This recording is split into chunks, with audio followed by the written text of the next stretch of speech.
Ce que les évangiles rapportent du message, des actes et de l'histoire de Jésus est caractérisé par une authenticité, une fraîcheur, une originalité que même la foi de chacun, de la communauté, de l'assemblée, de toutes les assemblées du monde, n'a pu réduire.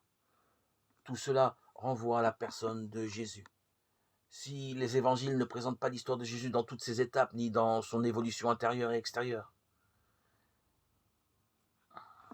ne parlons pas moins d'histoire comme fait événement, mais parlons plutôt des abondantes données que nous procurent les évangiles. Cela peut être affirmé hardiment, malgré la vulnérabilité historique de tant de paroles et de récits pris isolément. Grâce aux découvertes des archéologues, grâce aux recherches sur le judaïsme de l'époque, nous en savons chaque jour un peu plus sur Jésus, et surtout sur ce qu'il a dit. Les divergences entre spécialistes, parfois très importantes sur les événements de sa vie, le sont beaucoup moins sur ses paroles. Ce sont les connaissances accumulées, année après année, que chacun a voulu rassembler.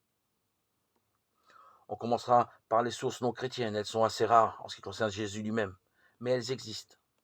En premier lieu, l'historien juif Flavius Joseph, né en 37 dans une famille sacerdotale de Jérusalem qui combattit les Romains, fut fait prisonnier, vécut ensuite à Rome où il écrivit l'histoire de son peuple. Il y parle de Jésus.